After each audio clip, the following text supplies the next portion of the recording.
الحمد لله رب العالمين والصلاة والسلام على أشرف الأنبياء والمرسلين نبينا محمد وعلى آله وصحبه أجمعين۔ برادران اسلام، دینی اور ملی بھائیوں، دوستوں اور ساتھیوں، آج ایک ایسی منزل پر سرسری نظر ڈال رہے ہیں جو بہت ہی خطرناک بھی ہے اور خوفناک گھر بھی ہے، جہاں لمحہ، گھنٹوں یا سالوں کے بعد ہر ایک کو جانا ہے۔ یہی آخرت کی پہلی منزل ہے۔ قبر کے پاس عثمان بن عفان رضی اللہ عنہ جب کھڑے ہوتے تو اس قدر روتے کہ داڑھی تر ہو جاتی، اور کہا کرتے تھے کہ اللہ کے رسول صلی اللہ علیہ وسلم نے فرمایا کہ قبر آخرت کی پہلی منزل ہے، یہاں جو نجات پا گیا آگے منزلیں آسان ہیں، اور یہاں جو نجات نہیں پایا آگے اس کے لیے مشکلیں ہی مشکلیں ہیں۔ موت اور قبر کا انکار کوئی عقل مند کر ہی نہیں سکتا۔ یہ حق ہے، سچ ہے، اس میں کوئی شک نہیں۔ یہ قبر آواز دیتی ہے کہ کہاں ہیں وہ لوگ جو دنیا فانی کے مال و متاع کو جمع کرنے والے تھے۔ یہ تنگ و تاریک، ہیبت ناک قبر میں ڈگریاں، عہدے، مال اور خواہشات ناپید، باقی صرف عمل، وہ بھی عمل مقبول۔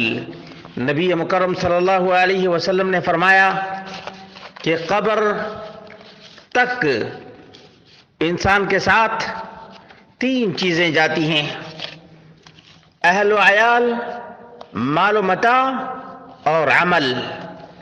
اہل و عیال اور مال سب لوٹ جاتے، باقی صرف اس کا عمل رہ جاتا ہے، باقی صرف اس کا عمل رہ جاتا ہے۔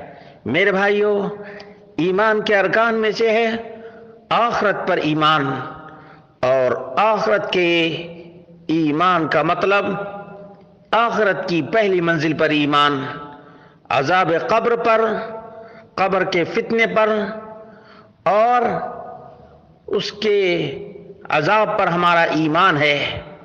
قبر میں تین سوال ہوں گے: من ربک، ما دینک، من نبیک۔ تمہارا رب کون ہے؟ تمہارا دین کیا ہے؟ تمہارے نبی کون ہیں؟ مومن کہے گا کہ میرا رب اللہ، میرا دین اسلام، میرے نبی محمد رسول اللہ صلی اللہ علیہ وسلم۔ منافق اور کافر کہیں گے ہائے ہائے، مجھے نہیں معلوم، جیسے لوگ کہتے تھے میں بھی ویسے ہی کہا کرتا تھا۔ اتنے میں فرشتے گرز سے، ہتھوڑے سے ماریں گے، یہ لوگ چیخیں گے، چلائیں گے، انسان کے علاوہ تمام تر لوگ، تمام تر مخلوقات سنیں گے۔ اگر انسان سنے تو بے ہوش ہو جائے۔ نبی کریم صلی اللہ علیہ وسلم نے بعض مجرموں کے عذاب کو دیکھا ہے، اور ان میں سے وہ لوگ ہیں جو نماز چھوڑ کر سوتے رہتے ہیں، نماز چھوڑ کر سوتے رہتے ہیں۔